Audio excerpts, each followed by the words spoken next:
Howdy doody, folks. Howdy here. How is everyone?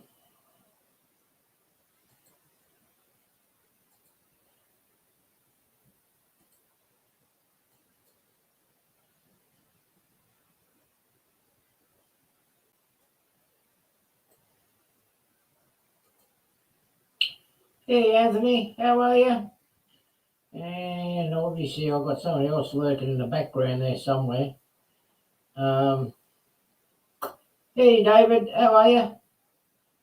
Yeah, nice. And another. Yeah, not doing too bad. I've got another day of 50 Shades of Grey outside. Hey, Brad. How are you? I'll pop in and say hi. Sorry about last week. We've had some. I've been having some electrical issues here at home, and the landlord came around and fixed it all up.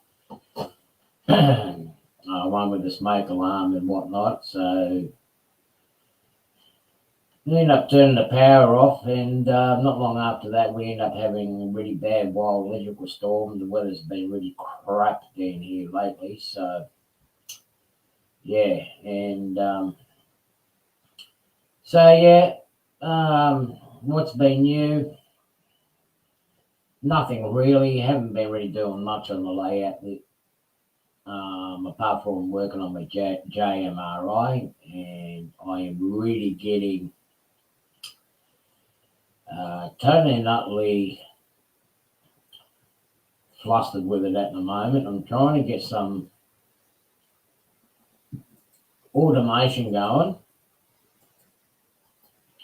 Been following a lot of instructions that are online, and keep running into brick walls. So I'm going to be buying the bullet very shortly, and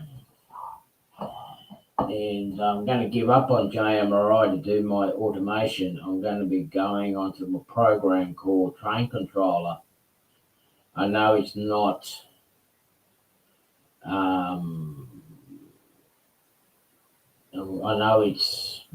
not freeware. You got to pay for it. There is a bit of a price tag on it. I think it's about $400 for the silver version. But I did have the trial version of it, and it was a lot more easier to work with. It was a lot more easier to get the automation going, which I want later on down the track. I can combine both automation and manual control on it, so that's the way I'm going to go. I'm going to do that as a Christmas treat for myself. I'm going to get that program instead of buying trains. So, hang on, what's going on here? Something's wrong here with this guy's name. Let me bring him up to everybody to see. Hey! Hey, Artie, how are you? Good, mate. What's this? Anthony Lucky Sunbish Dodge. I'm not even lucky some bitch. Okay. Hey, Melvin, how are you? Yeah, so that's the way I'm going to be going now. I've really got the shits with JMRI doing the automation, so hi, Melvin. I'm going to buy as I said, I'm going to buy the bullet and get the train automation going, because when I get to the next level, I do want to have some of my passenger trains and that starting and going by itself. I was trying to do a JMRI, but I've done a layout editor, and I see people get their automation working off that.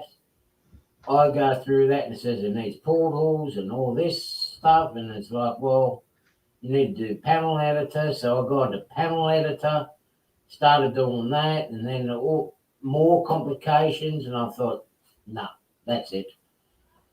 I was just going to do my my operation side of it, like with making up my trains and that, and then the rest of it I'll just run off that German program, Train Controller. Yes, it's a price tag, but it works and it's easy peasy. Even if you join the track up together, you put your blocks in it, and off you go, basically. Yeah. And how you going there, Anthony? No, I was just saying the JMRI stuff. I understand the process, or not the process, the theory behind it, but it's all Greek to me. When you guys are doing it, I just sit back and go, "Oh wow!" So I got a feeling that there is. I got the latest version. I got a feeling that I actually think there's a bit of a glitch in the program. okay, Because hey, Drew, dude. hi, you're on Discord. Because when I got my block signaling going on the layout, my address for the lighted decoders is one address. Okay, But when I put it into JMRI, it doesn't recognize that address. I had to go searching for it. And the addresses are totally different, and the signal lights are in the wrong spot. So I sorted that out, but then I end up getting a sequence of pairing them up, which does have the automation there for it. Initially, I got it going. I got it all going. When I started going into the automation and updating my files and that, it loses its pairs. okay. And the automatic block signal sequence in the signals don't work. And I'm like, well, I'm over this, so I got it back to what I originally had it going, all working, and I left it alone for now. So I'll do a demonstration video on it in coming days and weeks. So yeah, like the other day on Stream, I had to pull out for it when I was trying to do the Wi-Fi. The instructions, they literally it sends you around in circles. Yeah. So what's new with you? I haven't seen your latest video yet that you put up. Who, me? Yeah. No, I just put up the official trailer for my YouTube show, my YouTube premiere I'm doing. Instead of my live stream, I'm doing a premiere next Friday of my latest cowboy story. Okay. My Matt Clark bit. So I put up a 2-minute trailer. You know, I had a teaser trailer that just showed the opening bit. Now I've got a full trailer that I put up just to be silly. I just finished editing it earlier this morning, burned it, and so it's ready to go. And I'm going to do my first ever YouTube premiere. I've never done a YouTube premiere before, but I thought I'd do that. And then when it's over, I'll go ahead and open up my usual live stream. It'll just be an hour later than normal. Yeah. Well, I haven't done a premiere yet. I will do one a bit later on. I'm actually been hoping to get down to the harbour because they're changing things around down there. I really want to get down there and do some live premiere shot down there because they're starting construction of the new container terminal, and I want to get in there and get a lot of the shots of where the old wharfs used to be and get the shots of some of the old train line there. Okay. I was talking to Jason, the train freak, the other day that I want to measure up the old track because they still got some old track down there from back from the 60s and the 70s there. So I want to measure up and see what the lengths used to be. Okay. So just, hey, Randall, how are you? So just something interesting. Just something interesting and something nostalgia value, basically. Because as we know, every area is changing. I know there's a lot of old coal wagons that have been cut up for scrap at the moment. I don't know why they're cutting these ones up, because they're the good ones. The new ones are all crap. They're all cracking and falling to pieces. But these old ones, the good, reliable ones, are cutting them all up. So, hey, dude, Rick. So yeah, I can't understand the logic behind it, but the coal traffic here has died quite substantially. We're not hauling coal by rail and not exporting as much coal as what we used to anymore. Right. And the steel mill here at the moment is working on processing steel using hydrogen instead of coal. So the way things are looking here, the coal is going to be one of those things that's going to be a thing of the past eventually. So those are the times. I mean, Right. I don't live near the railway line. We used to have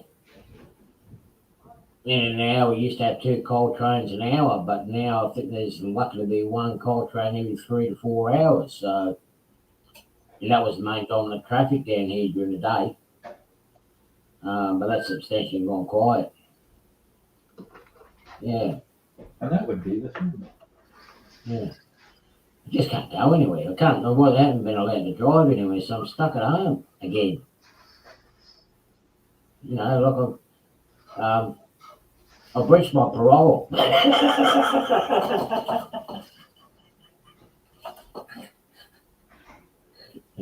Yeah.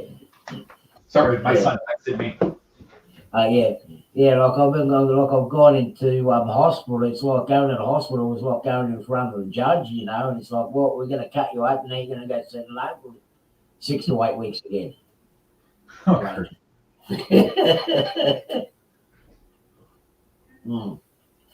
Yeah, so it's fun and games. Yeah, I haven't really changed much. Apart from the JMRI project I have been working on, doing the plans for the next level up, because that's going to be a semi-small city scene with central train station, that. So, yeah, translate. Yeah, I'll give you a translation, Keith. I've got a friend of mine that's on his way back home to New York soon. He'll translate for you. Cricket bats it. I just find it funny, a New Yorker questioning other people's accents. They've got a strange accent, haven't they? They talk a little strange like up in New York. No, none of you speak normal English like me. And I mean, the only people that speak normal English are the people from Toledo, Ohio. The rest of you all speak just horrid dialects of it. Yeah. But I mean, Australian, the English here, we outsmarted the British because we made our own words so they couldn't understand us on purpose. Well, mind you, America did exactly the same thing back in history. I mean, when the first settlers and whatnot came there, eventually they changed the language too, so the British didn't understand them. Well, we definitely changed the spelling. We definitely did that. That was Samuel Webster. He just went through all the quote English words in use at the time and said all this French crap. That's where we dropped the U out of words like color and honor and all that. He said that U's superfluous, get rid of it. But languages do that anyhow. When you move away from a group, even if the same group starts with the same language, as you get away from each other, language changes. Languages are, since language, at least spoken language and written language, are human constructs, they're going to have human behavior. And so languages are born and they die. And they go through changes as they do it. That's why English, even American English from 1810, sounds very weird if you were to speak true American English today to somebody back then. And then we have already, New York's probably got, last I remember reading when it was part of my occupation, New York City has at least 18 different dialects. London City has 25 different dialects, so much so that you can tell what street a person lives on. In some cases in London, by making them say like 10 words, and when they say those 10 words, a linguist can go, okay, you live on this road in London, which I love knowing that. It would be so cool. I never took my linguistic studies that far, but Well, see, here where I am, because we're so multicultural, we don't look at what people say or whatnot. We look at what people are wearing to know where they come from, which part of Sydney. Ones that are all dressed up or whatnot, you're from the city. The ones that are casual dress, well, you're from the far southwest Sydney, and the ones that go around with Audis and BMWs and all these fancy cars, they're from the eastern suburbs of Sydney, and the ones on the north coast, here he is again. The ones at the north coast, well, yeah, make it Randall. Hi, Randall. He must be having problems. Yeah. And it must be baseball bat. Hang on. Randall, are you there? Hey, are you down there? Randall. Not this dog. Damn people below us. But it's 8 o'clock there, David, so you can't turn around and say that it's meal time. You might as well throw something over to us. But you take care, David. Take care, David. We were just talking about that with I can't remember who I was talking to about it. It was only yesterday, so why should I remember? The drugs are kicking in. Cocaine's a bad thing. But we were just talking about, some people were talking about times like, oh, I wish your live stream were on earlier so I could stay for it. And it's like, well, I'm 3 o'clock my time or 3:30 my time when I come on. And a lot of my American friends say, that's too early. I'm still at work. My German friends say, I'm going to bed or I'm out partying at 10 o'clock in the evening. And the UK guys, it's, just about their bedtime or whatever. You can't, there is no perfect time. And, the great thing about, here is you're in Australia. I'm here in Toledo, Ohio. Randall's in, are you in Missouri right now, Randall? And, David must be on the East Coast, the West Coast. You got somebody from the UK and you got somebody over here. And we're from all over the world, and we can actually sit here and at least type live, but we did that back in the 90s in the old Merc chat rooms. But to actually be able to see each other and show our trains and do that as if we were at a train show or, something like that, it's mind-boggling. It blows my mind. And, I just got off the phone right before I went on to Heath's to watch Heath's premiere. Yeah. With a gentleman named Alan Wiles. Now, if you don't know Alan Wiles, that's Dragon Junction. Because Dragon Junction posted a video today where he gave me a shout out. Yeah. And because of this shout out, I finally shot over 1,000. Now, will I be over 1,000 tomorrow morning or Monday morning? I don't know. But for the first time since I've been on YouTube, I have 1,000 subscribers. And hitting it is kind of a big deal. I mean, 1,000 is only one more than 999, and with it, you supposedly get all the perks, but I wasn't into the perks anyhow. But it's a milestone, and my son is texting me, my daughter texted me.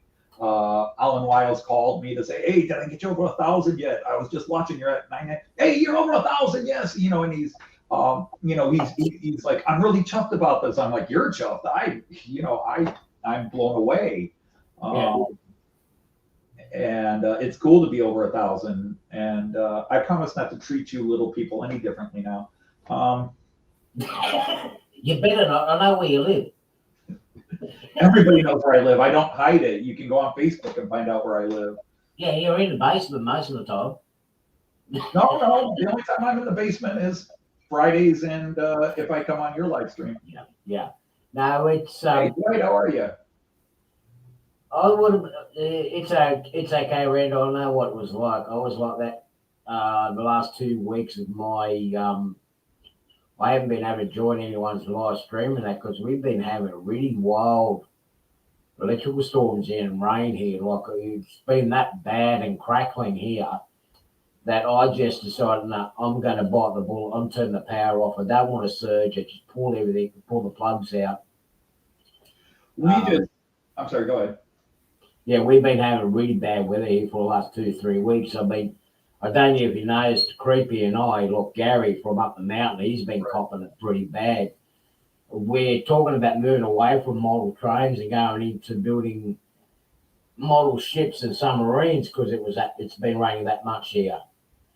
Then we just got 50 shades of grey and whatnot, and it's been wild. So we had nasty storms go through here last night, but we were at what was it, about 20 Celsius at 9 o'clock this morning, and we're at 2 Celsius by 5 in the afternoon, 4 in the afternoon.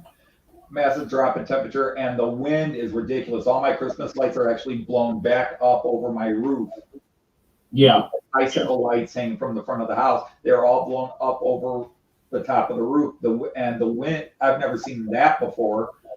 Even when we've had windy days. I mean, we have had hurricane level winds here, which we don't usually have. It's been insane.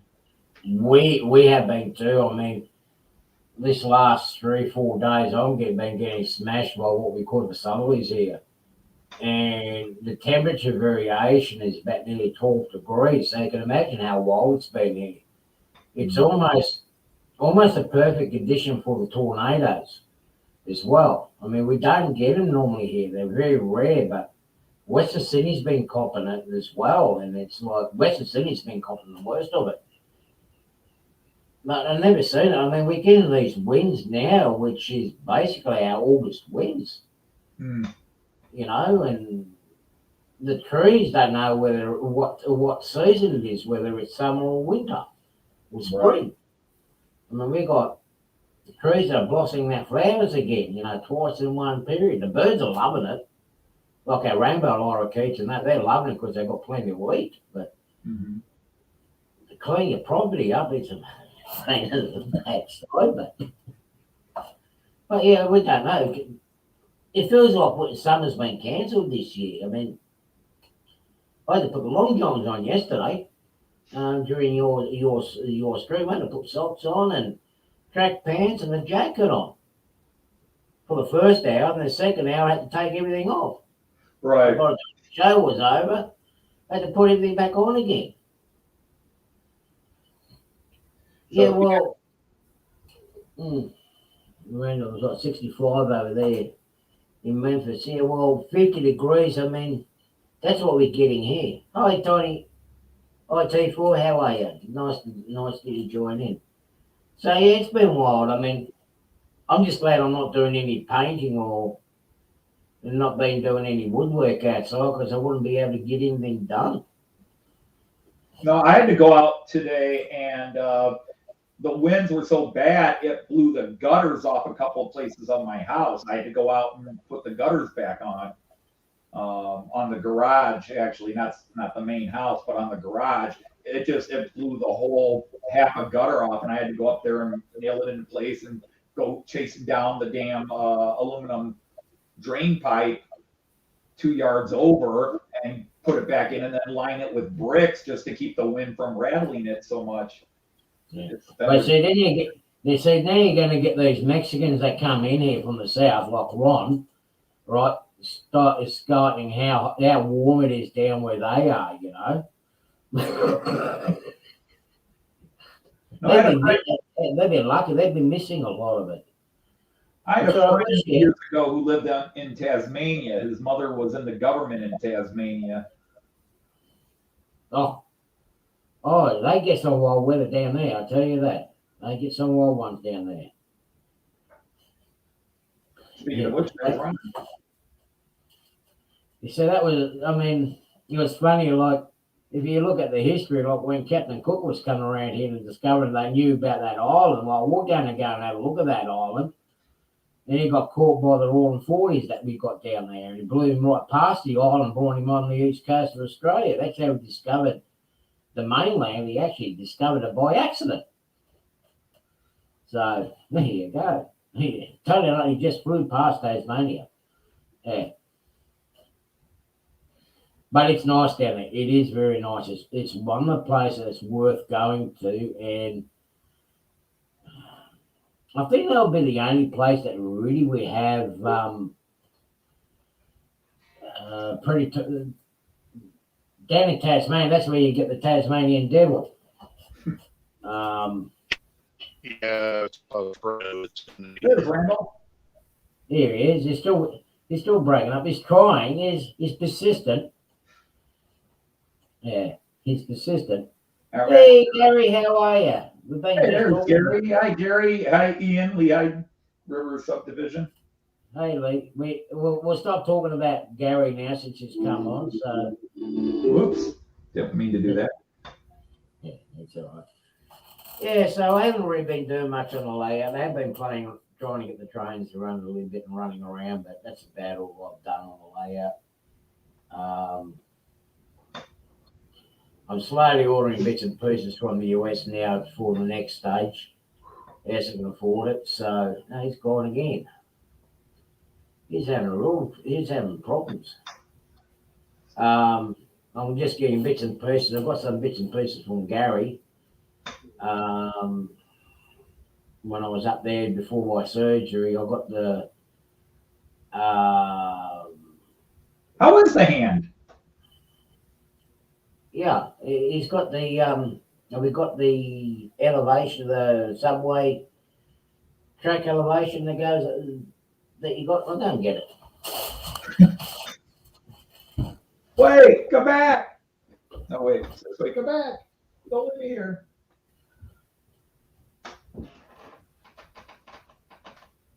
People.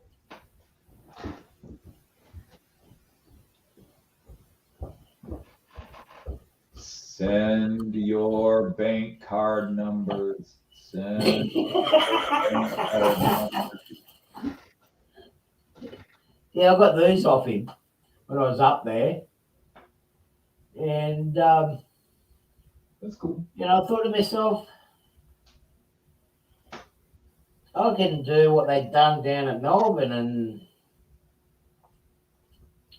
even up in Sydney, basically having two level train station, having one up the top and another one down the bottom.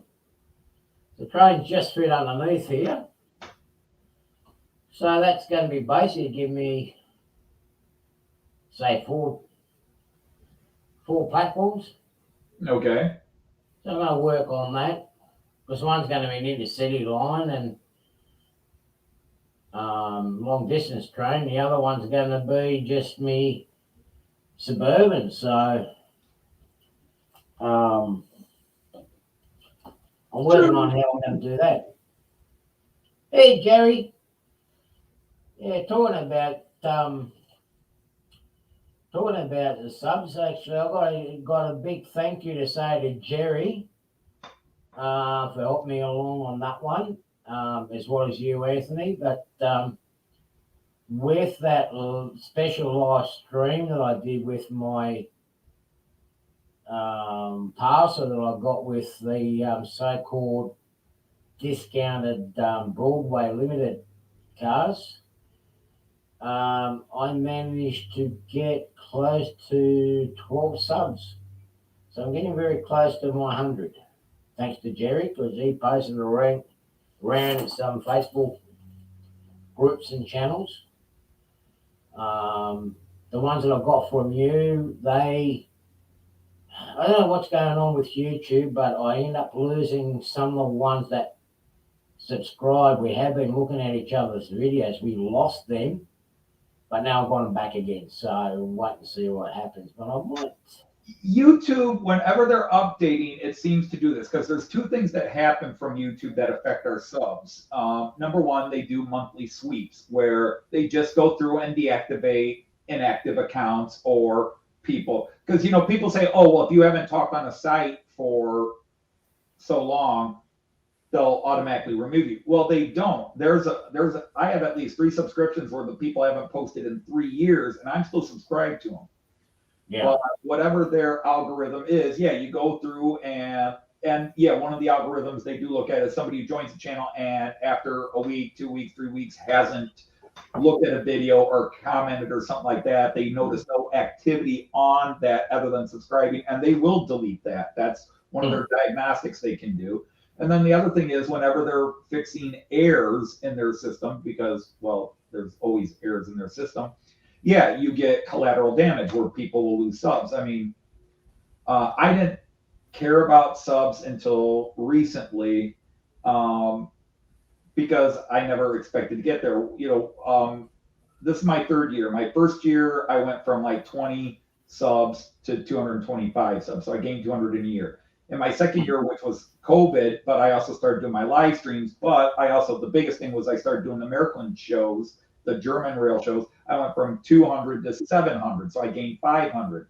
In the last year, I've done about 250, except today I've done about 25 in a day because Alan at Dragon Junction gave me a huge shout out and said his Christmas gift to me was to get me over 1,000. And son of a gun, it actually worked because I went over 1,000. And yeah, lately because Joyce and my kids are like, Dad, you got 900 subs? Yeah, I got 900 subs. Wow, that's amazing, Dad. And so now that as I kept, Dad, where are you at now? Where are you at now?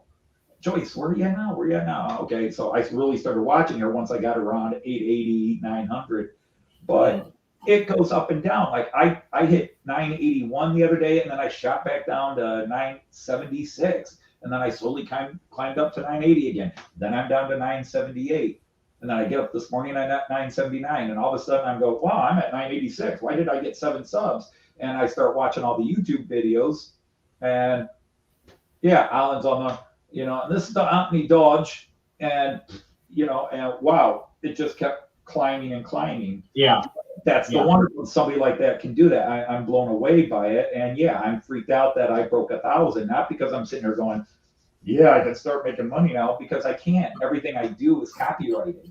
Well, that's the thing. I mean, I'm not here for the money of it. I'm just here for the camaraderie amongst other fellow models. I mean, we've got a nice little group going on here. From right around the world. Like, I'm not after the money. I mean, it's nice to have the money, but you just got too many loopholes. You got 10,000, 20,000 subs to really make money. Well, that's it. But I mean, if I go by how many subs I've got, I mean, like, look at Caboose 121. He was subscribed to my channel, but he was removed. We had Andrew, that's one of your regular followers on your channel. He was subscribed, and they removed him from it. Mm-hmm. Right? So he's subscribed. I mean, some of them that actually subscribed about 3 months ago, they turned around and said to me yesterday, well, I thought I was subscribed. You were. YouTube removed you from it. Right. And again, that's their bizarre algorithms when they're fixing. They had a bit there where dislikes were getting doubled, and they had to fix that glitch. And when they did, what they wound up doing is like people that there was one of the cleans where anybody who had accidentally given a dislike and gave a like, switched a dislike to a like, got removed as a subscriber.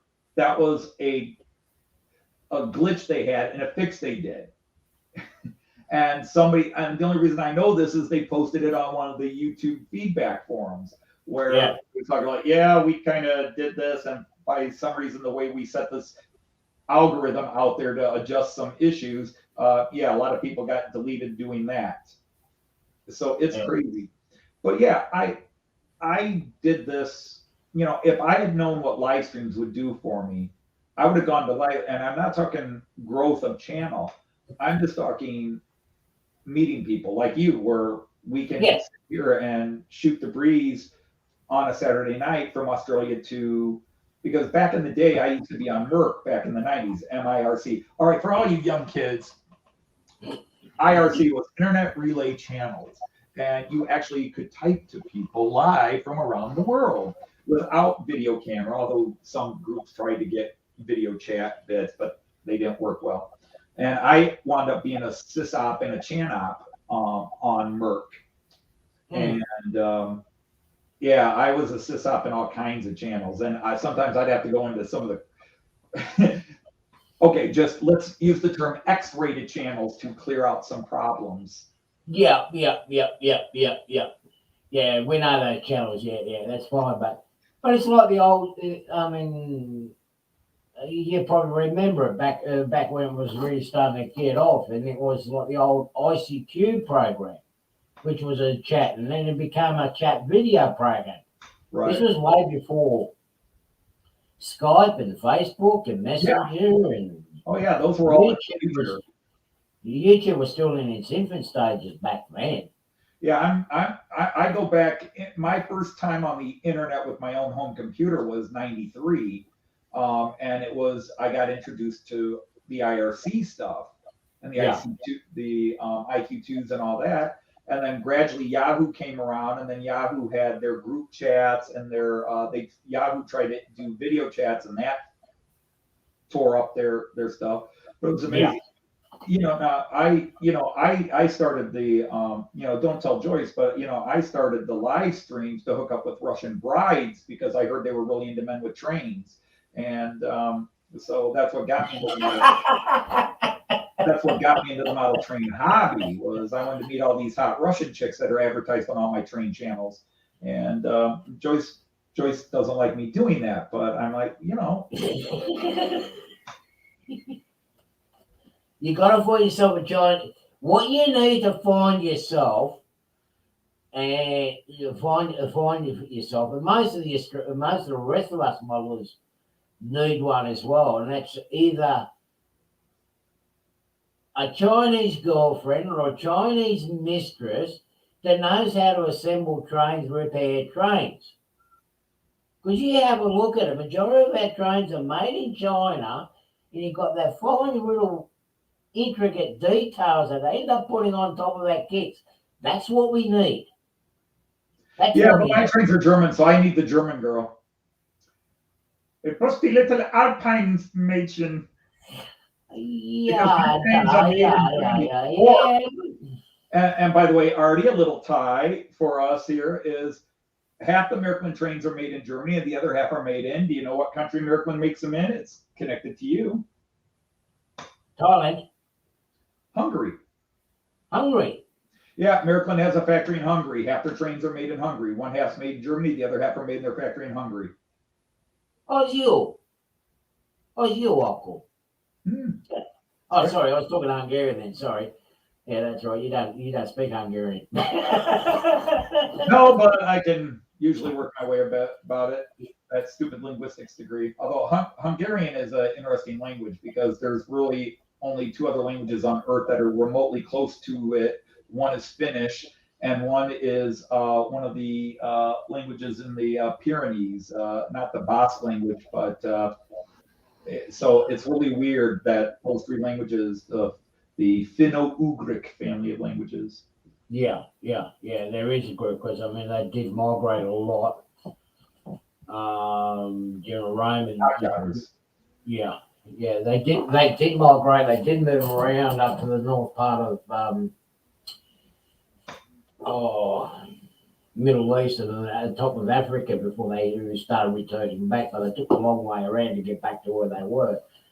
So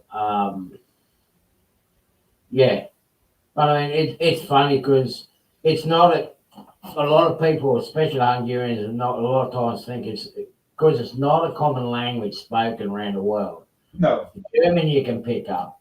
French you can pick up when someone's speaking German. You can pick up when someone's talking French or Spanish. Like with me, I'm picking up what part of Switzerland they're from because of the different dialects and different words they use. Right. Hungarian is one of the languages that is not commonly spoken. No. But it's so funny how many of them, especially old ladies, decide they are going to talk in Hungarian because no one's going to understand them. You're sitting down in a restaurant and they talk real. Let's put this way, the way they talk, talk in such a way that you would not want to hear that language in public, right? When they're talking about the partner that you're with. And how many times have I caught some of them out? This couple of old ladies, I was sitting down with my Taiwanese partner at the time. We were sitting at the restaurant. And the things that they were saying about it was way below the belt. I mean, if I was a female, I would have slapped them. It was that nasty. So I just got up and I started speaking to them in their language, and I go, you know what, just pack your stuff up and leave. You're too rude. You're not supposed to be talking like this in public. You see, I make one joke about Russian brides, and she hears it. She's down here. Yeah, but you only wanted those ones from that area where they actually produce and make trains. Joyce can understand that, don't you, Joyce? Hi, Artie. Hey, Joyce, how are you? How you doing, buddy? A joke here. I really haven't been looking for Russian brides on the internet. No. Gosh, I thought I was legitimately a Russian bride. I have been married to you for 34 years. I'm trying to convince him to look for a Chinese girl. And I told him that he says I need a Chinese girl to fix the trains. I said, but my trains are made in Germany. I need a German girl, and that's her problem. She can't do a good German accent. Terrible. Your German accent is horrible. You will hear it, my Trudy. We've worked on it. She dresses as Ilsa of the SS, and she just will not. She can't get the accent down. The truth. She comes out bad French. I know not a word of French hardly. Au revoir. Yeah, that was really bad. Go away. You embarrassed linguistics. What French say? French fries? Ugh. No, French fries. Au revoir. Au revoir. Au revoir. Allez. Allez, boy. She took Spanish in high school for 4 years and doesn't know a word. I took it for 2.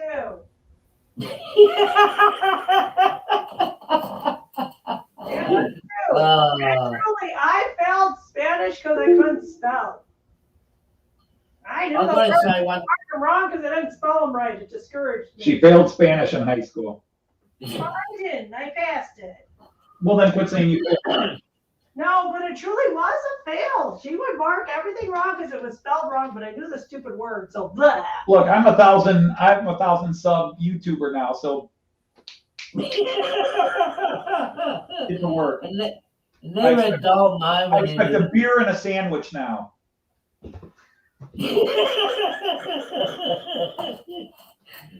And never a dull moment in the Dodge household, is there? No, I mean that's. You know the biggest celebrities are not respected in their own homes. So get over yourself right now, buddy. I thought that was profits. Celebrities too. Yeah, celebrities still got to sweep up their own crap eventually. She nags me to get 1,000 subs, and now that I'm there, now she's treating me like dirt. I tell you. Well, that's right, Creepy. I noticed that too. Man. Yeah, I noticed that too, Creepy. If you don't put at least one video in a week, once a week, they do get a bit upset. Yeah, everything just seems to drop. But hey, what are you going to do? I mean, you're going to have those that are going to still keep hanging around you and watch your content and whatnot. I mean, geez, we don't have to live in front of a TV monitor all the time and live in front of the screen all the time, you know? There's more to life than being stuck at home behind a computer. I don't know that YouTube really, if you're a small channel and you're not posting to grow, maybe YouTube gets unhappy. I don't know. Everybody I know who works at YouTube or through YouTube or with YouTube, they say, you know, if you're a small channel, they don't care. It's when they can start putting ads on your channel that they care. So I don't think they necessarily get unhappy if you're not posting once a week. But if you're a small channel where you have 20 subscribers and you haven't posted in 6 months, then they might start deleting people that are related to you and dropping your subs. You have to have some action. But like I think Rick was just saying that he dropped all his videos. You know, and a lot of guys do this. They'll go through and say, well, that was the old layout, I'm going to delete it. Or I'm not posting a lot of new stuff, so I'll delete it. Don't. Just leave it there. Yeah. Just leave it there. It will it will still draw some people in. And then when you're ready to go back, it's still there for you. Well, so this is what I've been coming across. I mean, like working with the JMRI, like there's been a few guys there and a few channels. I've gone in there. They go, well, the next part I'm going to be doing this, this, and this, and this. And it's like, okay, I'll go and look for it. They've deleted it. Mm-hmm. It's gone. But I do actually find YouTube has another good thing is about YouTube, because I've got my own personal channel before I started this. Right. This is thanks to Rick, by the way, the Rick the Tree, and another guy in West Virginia. But say for example, when my Dell computer fried itself and failed in the hard drive, and I couldn't retrieve the video of my bedroom layout when it was in my small bedroom. Okay. And that's in my blast from the past on the small bedroom layout. It was 8 foot by one side and 9 foot by another. It was like a dog an L shape. If it wasn't for YouTube and me posting that on YouTube, I would have lost it forever. So it came in handy that, it's there. Right. I can look at it. I can visualize it. I managed to download it. But I ended up hitting a copyright issue when I transferred it from that channel to this channel because of the music that's in it. The music that I had back then was freeware. Right. Which I used back then, which was free, which was from YouTube. And now the person that owns that song, the music, is disputing it that no, it wasn't free use. See you, Joyce. Have a good night. Hey, you too, Arnie. We won't keep him for too much longer. Now, where's those pictures of that? Here's a dirty picture for you. Oh, that's very dirty. Although you could make it dirtier. Oh, yeah, I could. Yeah. There you go. It hasn't got the right ends on it, but that's the cattle wagon as far as I've got with it. So. See, I'm weathered, but I'm not dirty. It's getting together. I mean, I just got to modify a little bit, but I'll get the wheels on it in a couple of days, and there's my cattle wagon, small cattle wagon needs to run through here. So that's nice. That's good. Yeah. See, going back to the copyright stuff, see, I know a lot of the stuff I'm pulling is copyrighted. What gets me is, for example, my original YouTube show, when I started broadcasting on YouTube, the original first series of Model Train Outsider, I had a person give me her music, her plane, and I posted it. And 2 weeks later, it was copyright claimed by a company in Canada that is supposed to, it's like the University of Alberta or something like that. It's some student activist art group that they go through YouTube, and anybody who's using music that should be, that we're ripping off the artist. And so they copyright claimed it, even though I had this woman's permission and she gave me the music. But YouTube then washes their hand and says, well, you guys sort it out in court. And I really have said for years, YouTube needs to have some kind of a line where they say, if you are not the owner of this music, you cannot make a copyright claim for somebody else's sake. Because technically, Artie, you could sit there and play guitar where you're playing it live. It's a song you wrote and perform it online, and I can come in and copyright claim it and say that's my song, and YouTube automatically grants it to me. That's right. That's the problem. is Yeah. that anybody can copyright claim. Now, when you're using something like where I do, for example, the video Joyce did, well, I made the video and the music, she just sings. But where we did the YouTube, that was actually a third-party site where they took YouTube song, I still haven't found what I'm looking for, and took the lyrics off and did the music, but it was still the actual recordings of YouTube. So when we Hey, Rick. Hey, there he is. There he is. So mention his name and look what happens. The devil, I tell you. Candyman, Candyman, Candyman. Yeah. But you have, so anytime you use that music, there is in its signal. Even if I download the music off a CD, burn it, but within the digital signal of the music is an encoded copyright, so that YouTube automatically reads it. So I don't have a problem with that. You know, I knew I was using YouTube's music, so I don't have a problem. I know I'm never going to make a dime. All those silly songs Joyce and I do, we would never make a dime unless we made a deal with the copyright holders. But when they copyrighted claimed the theme song to my original Model Train Outsider series, where that was freeware, but this activist group out of Canada claimed it. See, that's where How can they claim when it's not it's theirs? screwed out of it. How can they claim it's not when it's not theirs? Yeah, you got a guilty conscience there, Rick. Sorry, you got a guilty conscience. It was all bad things about you, so don't worry about it. I mean, we can always chop it down at the roots. So yeah, but I mean, I was in a band. Okay, well, I had my own band, as you know, like in the past, as I was saying, and I wrote a lot of music, and for our band, and my partner at the time was the singer on it.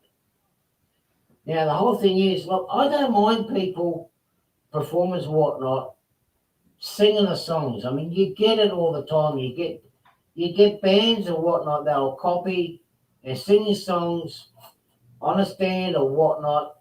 That's what music is all about, sharing amongst each other. It's not so much this, but when it does come to this, is when people turn around, like the bass player that was in my band started posting all this stuff on YouTube and everywhere else, without coming up and saying, hey, how about putting this up on YouTube? Or how about, but he's putting the claim on and he's getting the money for it. Right. What about the rest of the band? Everybody in that band and group, apart from my partner, because she's no longer with us, everybody's supposed to get an equal portion out of it, the royalties out of it. Now, if you turn around and use the songs to do what you're doing, and you turn around and mention this song is from Artie, yeah, go ahead, go and do it. That's the whole fun of it. That's all about what music's all about. You know, that's the fun of it. Right. If I don't have those songs and see what you're doing to it and having fun with it, so be it. Because you still say that song is from such and such. That song is from such and such. And sadly, Artie, you know, what you talk about is a lesson that every teenager that ever wants to form a rock and roll band or whatever music band you're playing, oh my God, do they need courses in this? Because you start off in a band together, and you're like, yeah, we're just going to write our songs and blah, blah, blah. And then you sign record deals and you have no clue of how much you're getting ripped off. But one band member will do that and, you know, tear your band apart and hold the rights. There was a band in the 80s, maybe you remember them, called Berlin. Yeah. Terry Nunn. Terry Nunn was the girlfriend of the guy in the band who wrote all the songs. Yeah. And when they split up over several things, including fighting over doing the Top Gun theme song, that they split up over that because that was going too commercial and selling out, and she wanted to sell out and make money. But he quit the band, even though he wrote all the songs. He quit the band. She kept the band, And now she goes out and performs as Terry Nunn in Berlin and makes all the money, and he's screwed even though he wrote all the damn songs because somebody didn't pay attention in the contract. You know, that killed the Beatles when they tried to break up. Pink Floyd's had that issue for years. Over, you know, they're fighting over who wrote the songs. You know, Roger Waters claims he wrote everything, and David Gilmour says, "You wouldn't have written that if I hadn't created this guitar riff." And you know, but it always gets ugly, and everything needs to be in a contract. You need to, you know, even when you're 15, you need to have something on paper that says this is how it gets done. Yeah. Well, see, you have a look at Kenny Rogers. I'm just trying to think of which song it was. In a bar in Was it? Toledo. I think it was The Gambler. His Gambler song, I think it was. And one of the songs, I can't remember what it was, but it was in the course for a good 6-7 years. When someone was trying to, I can't remember what band it was, it actually put claims for the rights to the music the way it was written. Right. And he went into court, and he went for nearly 5-6 years. Kenny Rogers ended up winning it at the end. Right. Because this group that claimed it, saying this was ours. It was like, well, prove it, show it. How did you come with it? They couldn't prove it and show how they came with it. They didn't have the original abstracts or anything like that with the music on how they come about creating that beat. It was the beat and the tones. Music is like language. Everyone's got a specific tone. It's a group of tones, right? If you by somehow copy, like you got the people that imitate voices, right? You can do that same thing with music. You only got certain amount of keys where you're going to come across, or a certain combination where you're going to come across it. Britney Spears has been taken to court now. I think it's Britney Spears is currently at court at the moment too, for the copyright for copying somebody else's music and using that different words, slightly different words, but using the same song to make a hit, and she got the money out of it. Right. And it's here on YouTube not to make money, and if I do put some songs on, I'm not there to make money out of it. And that's one of the hard issues, because I did this because I'm a published author, and the first thing you have to learn is the minute you create, and music is much harder. Yeah. But in the United States and most Western countries, any written work is copyrighted the minute it's created. It's technically copyrighted. You don't have to send it to the government. It's copyrighted. Yeah. But you better have some proof that you wrote it. Yeah. You better have some proof. You know, I started writing in the late 70s, early 80s, and I always, you know, handwritten stuff. I dated it just in a notebook. And so when I got my only book published, I was very leery, very worried that somebody, because there was one person who did years earlier take something I had written and took like 2 paragraphs of it and put it into something they wrote,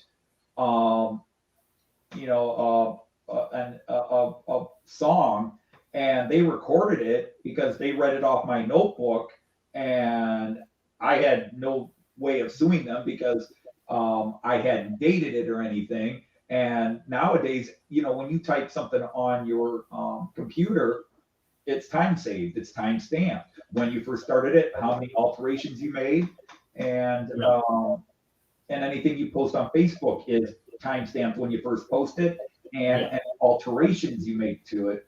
So copyright that way is fairly easy.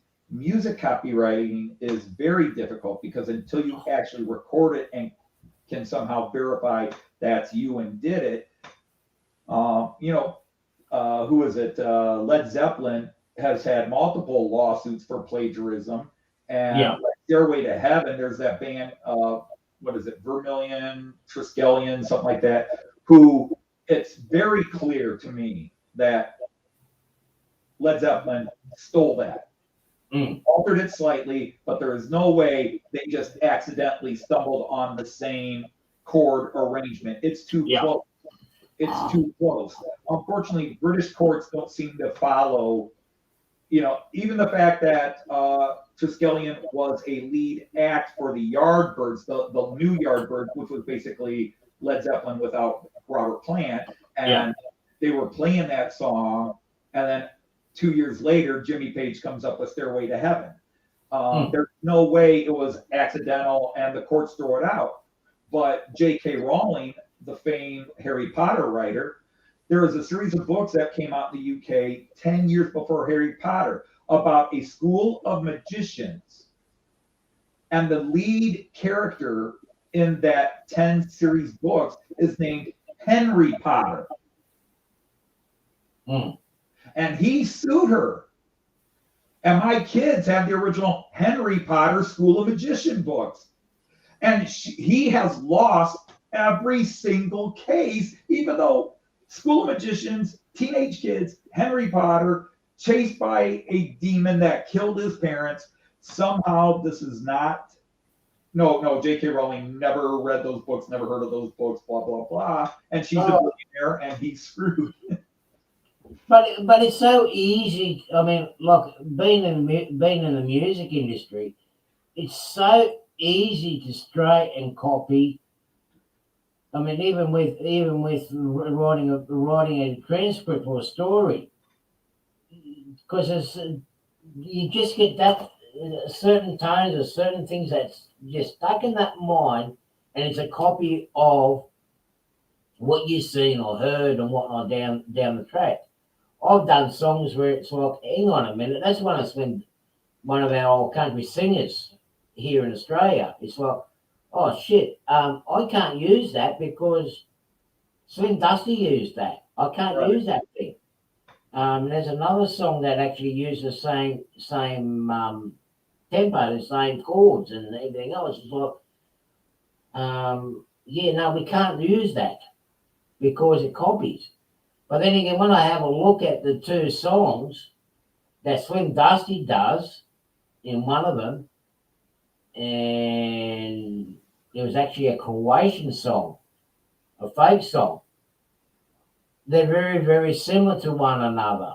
But the Croatian one's older than Slim Dusty's, but it's like, nah, we won't worry about it. With me, what happened with me was all the evidence that I've had, it's all gone when we had the war over in Bosnia and Croatia. All my evidence and everything else is gone, it's destroyed. Right. And the record company that we used at the time no longer exists. It's gone, it's finished, it's obliviated. I mean, they had a few bombs that gone through it, so all the evidence that they had was all gone.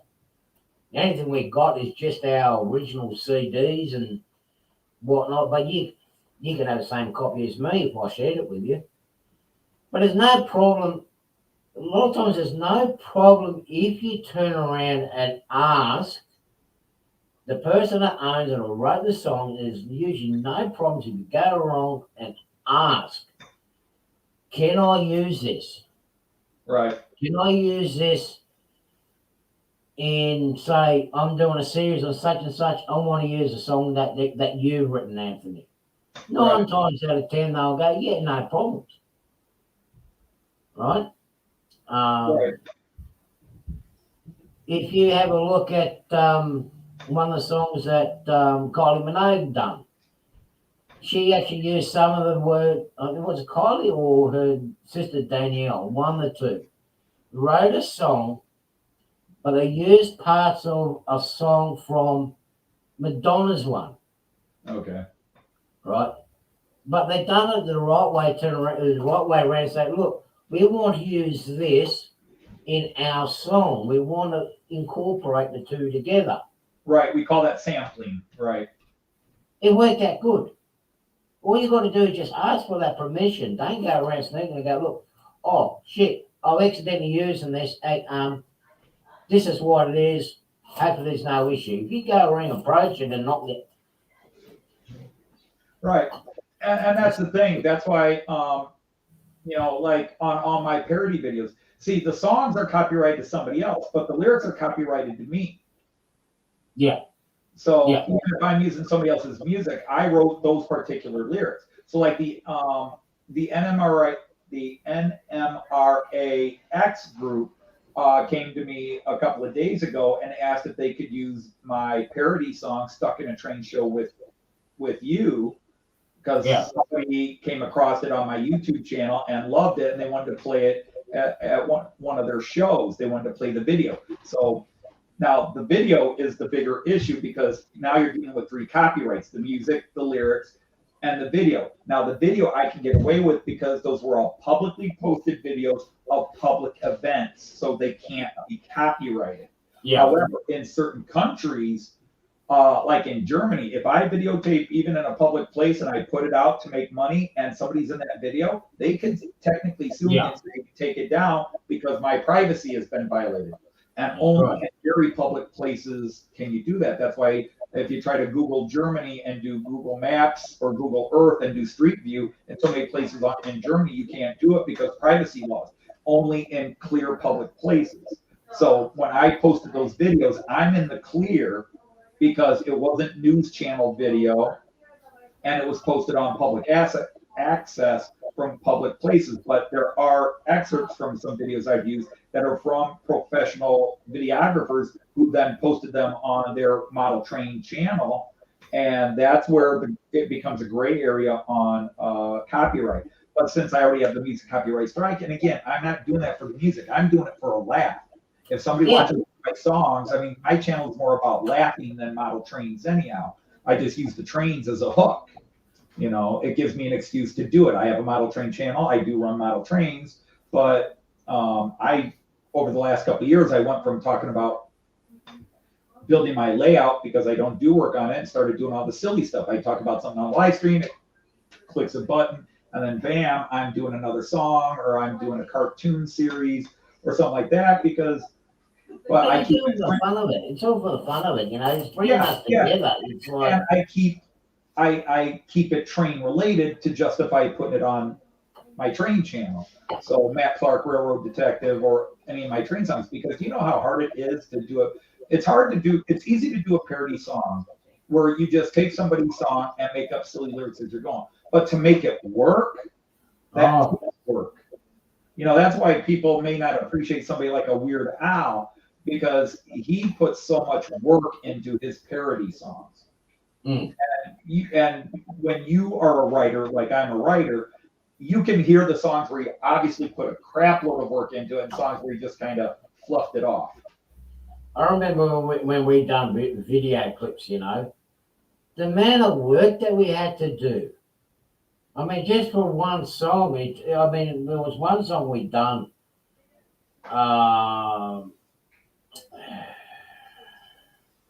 There's a couple of, but one in particular.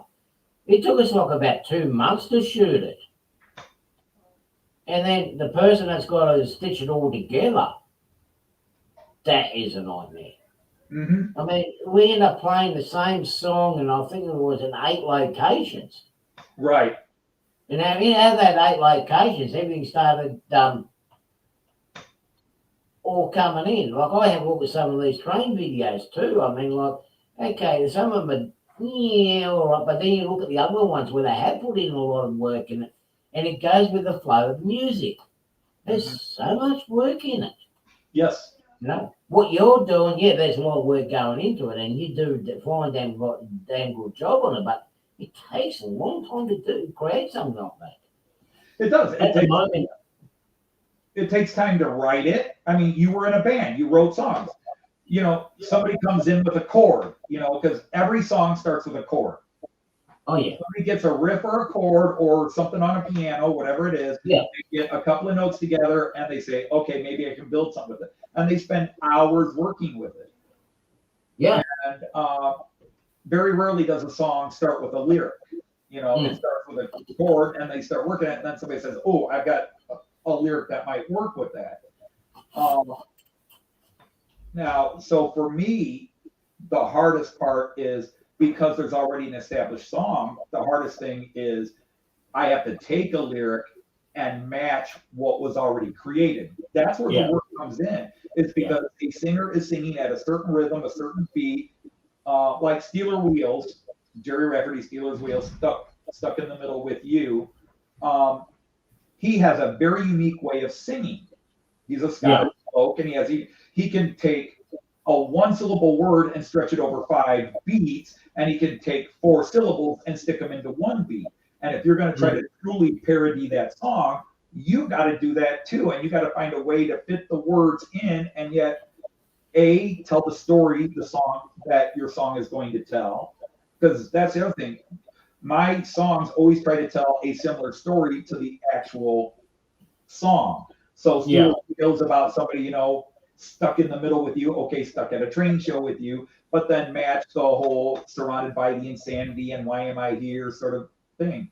When I did Supertramp's Logical song and turned it into the digital song, not only do you want to get the guy overwhelmed by technology and the modern world, which is the original song, but to get that constant metallic verbal stuff he does.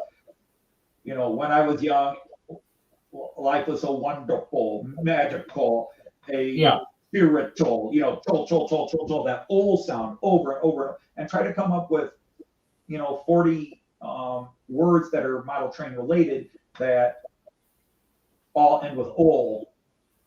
Yeah. I'm currently working with or getting permission out of this group that's based in. I'll say that half of them are in New York and the other half are in Europe, and it's an electro swing group. Okay. Right, and they modernised a lot of the old swing songs and modernised it with a modern beat. And okay, they got through the copyrights and whatnot to do what they're doing. Right. And it's a lot of hard work, and they've done a brilliant job. But what I want to do is I want to use some of their content on my YouTube channel with my trains. So I'm working at the moment. This is what I want to use. I want to use some of it as my intro and whatnot. Just go away, just to do something different because I like the music. They're nice. For the area that I really want to concentrate on my layout, it just works out beautifully. And it works out beautifully for what I want to do. So it'll blend in nicely. But I'm not just going to go ahead and go, right, I'm going to copy this, I'm going to start chopping the pieces and use it without seeking their permission first. Because they put a lot of work into it. So, yeah. I don't know. I've got to do something soon too. I've got to do something for Christmas. I don't know what I'm going to do. I've got plans for April. I've got some plans coming up for April. I'll be a lot better hopefully if I'm still in the area. So, yeah. Yeah, we've got that new high-speed train coming here for April, so I want to be there to get a shot of it. It's going to be the fastest train in the world. Yeah. So, anyway, I think I'm going to call it quits. Okay.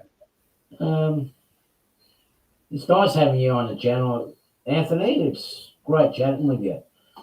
Oh, I enjoy it, Artie, but you know me, I don't shut up. Once the camera's on, I don't shut up. You're like a European. You're typically European. That's why I had to do my own show. I'd go into other people's show and start talking, not shut up, So I figured if I did my own live stream, it wouldn't be bad. But you made the mistake once of inviting me, and then, a couple of weeks ago, you were like, Anthony, you sure you don't want to come up? I'm like, no, I've been on too. They're like, come on up. And I'm like, okay. And then all of a sudden, it's you and me talking, and everybody else leaves. Look, Anthony, you're a lot of fun. You're always welcome. I mean, even Jerry, I'm surprised Jerry didn't come up. I mean, he's always welcome to come up, and it's great having you. I mean, I don't know how you do it. Okay, you read and everything else and talk. I mean, that's something I've got to get used to. But, I mean, I talk to myself anyway, but people would say I'm nuts, what I am. I'm crazy and nuts and, whatnot, mad. But yeah, I'll be on again next week, so you're welcome to join in. I've got a couple of videos coming this week. I've got Another video coming up this week, which is part of my Back to Basics. It's going to be part 5, and I've got one more after that, and that'll be it for the time being. With my wiring, and hopefully I can go and get some. I've got to do some more videos together and put them up. So, well, we need to promote you too, because you actually do some fabulous work, and you got some gorgeous trains, which, that's and that will always get me. That's where it's like somebody like you that really does great work, and you've got 100 subs, and then there's a bozo like me that has 1,000, where it's like, where's the justice in the world? And I'm not saying that to say I've got 1,000, because I'm just overwhelmed that I have 1,000. This is not false modesty. Are there that many crazy people in the world that I've reached 1,000 subs? But again, I don't even look at how many subs I have. I look at how many people come to my live stream. That's what matters. Those people that have come every week and have been coming for over a year, and they're there every single show. Those are the people I know need help. And I'm getting more and more people on a live stream. I mean, I've been sitting here watching it. I mean, I don't have huge numbers, but I've had a steady 11 viewers watching now, and that's a big jump from about 3, 4. I mean, that's more than double now. It's almost tripled. And there are people that would normally be here who aren't here. A couple of them because they're sick. So yeah.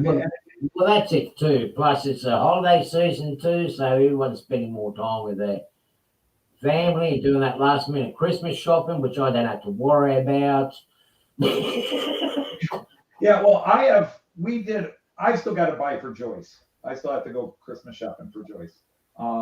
Because Joyce doesn't give lists. Joyce expects me to read mine and know what she wants. And I keep telling her we can't afford a horse.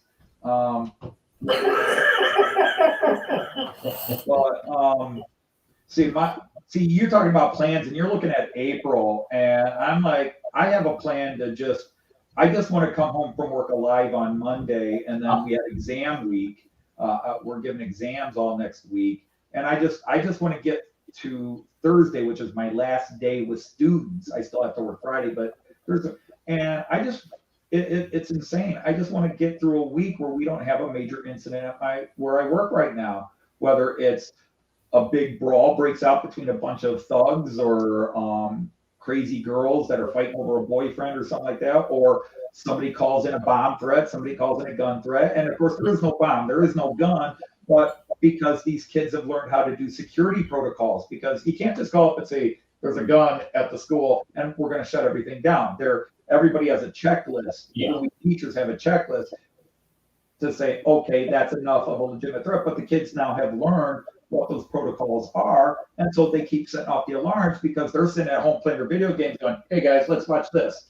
And they use disposable cell phones and everything else, so they can't be traced, and they're calling in all these bogus threats. But we have to take it serious because, well, there was a shooting at a school 90 minutes north of here, and therefore they have to take it seriously.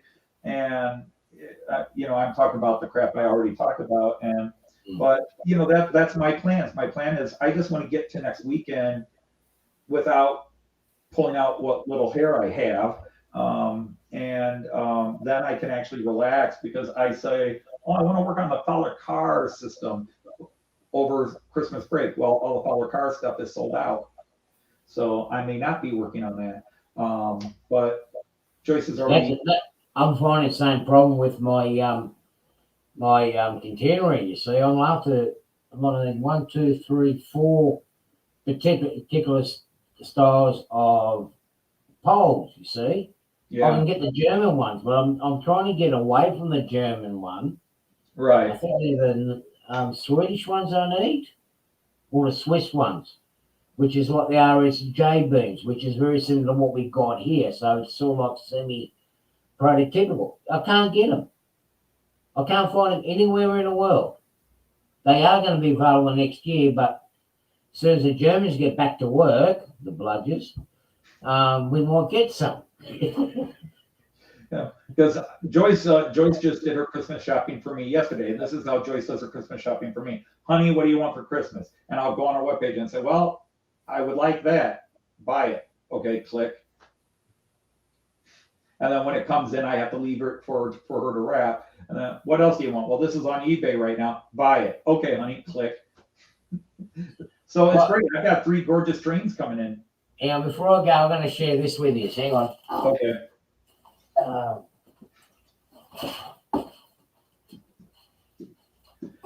Right, and if it was Well, I had a friend of mine, my ex, turn and said, "What did you want for Christmas?"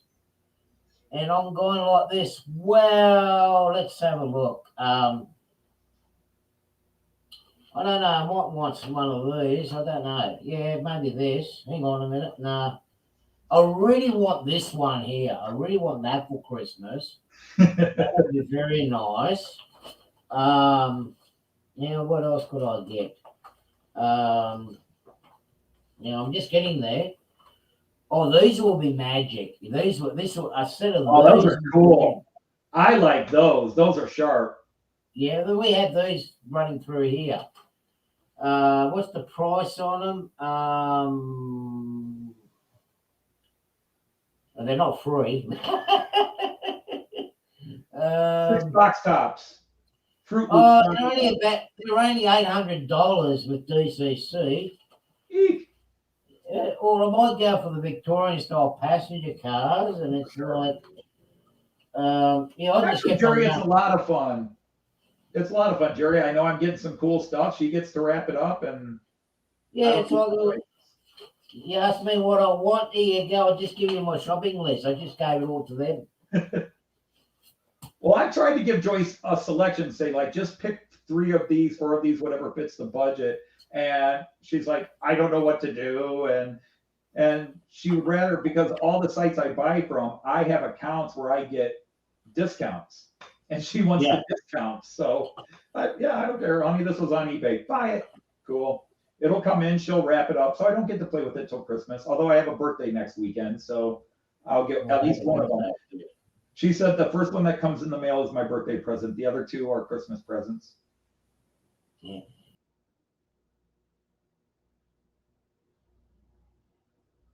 We have taken over. Ati, what did you do?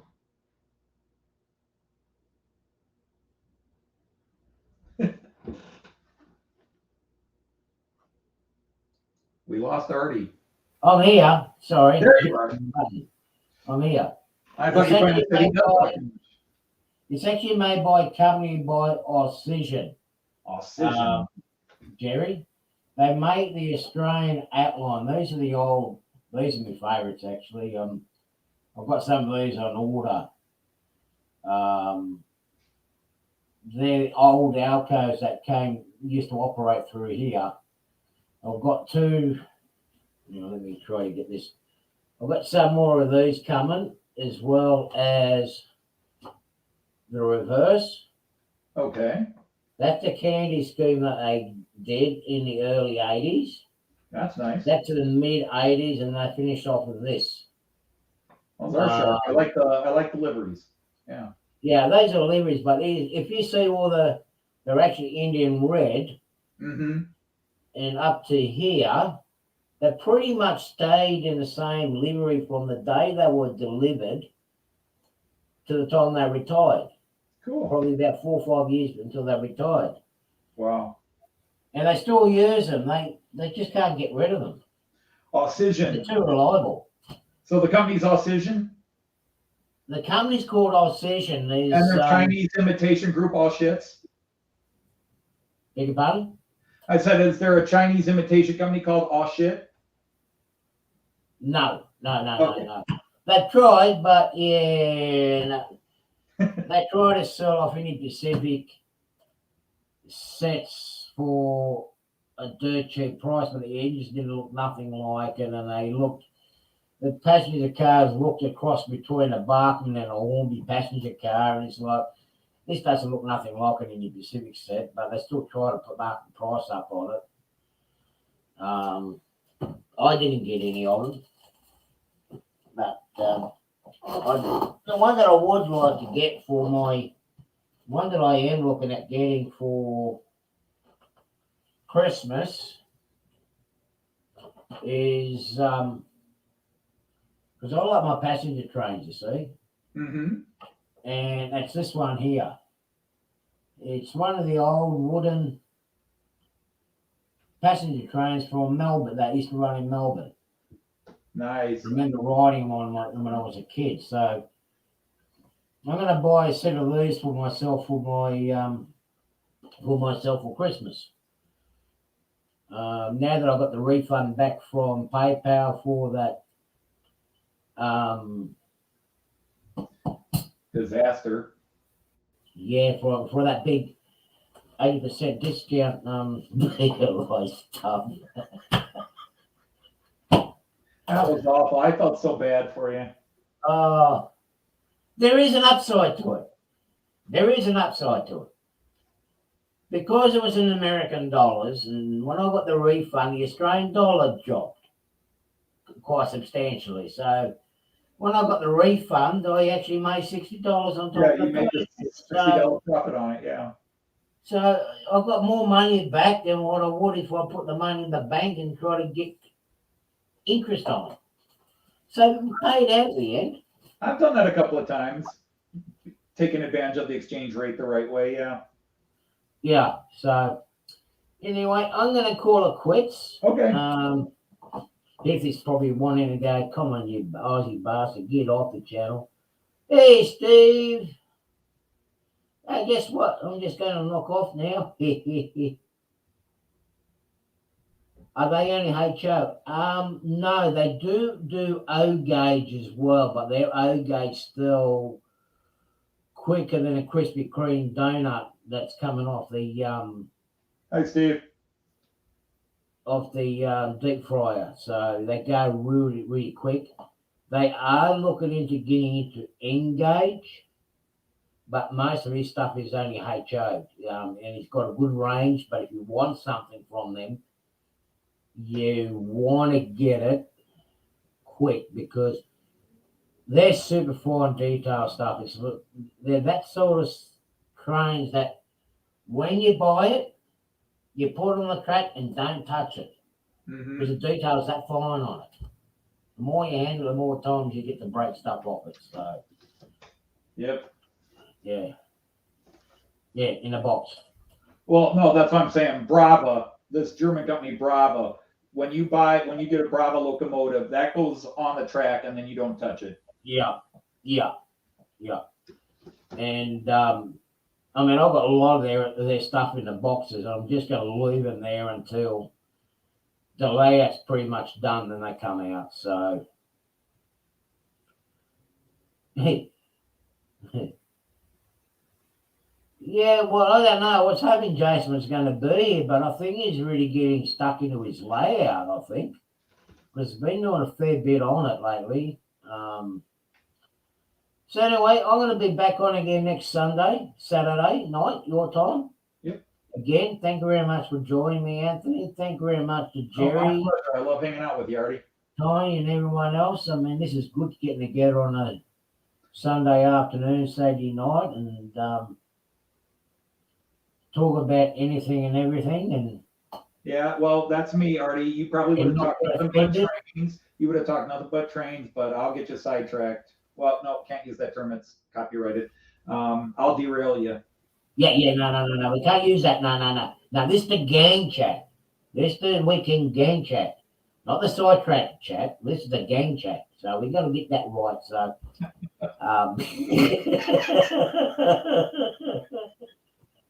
All right. Well, we better say goodbye this time. Yeah. All right, guys. Maybe it's the ball. It's the B&B show, bald and bearded. I don't know. Well, yeah, why not? Why not? The beard and the bald. We can get Greg because he's bald. When Greg is healthy, we can get him, and he's bald too. Well, that's it. Yeah, and we both got beards too. So yeah, beard and the bald. Yeah, there you go. Yeah. All right, guys. All right, guys. Thank you very much again, and hopefully I'll have some trains running next week. Bye for now. Bye. Take care, everybody. Enjoy your week, and make sure Santa Claus gets all your get your orders in for your to Santa for your Christmas presents. Okay. So yeah, see you guys next week. Bye.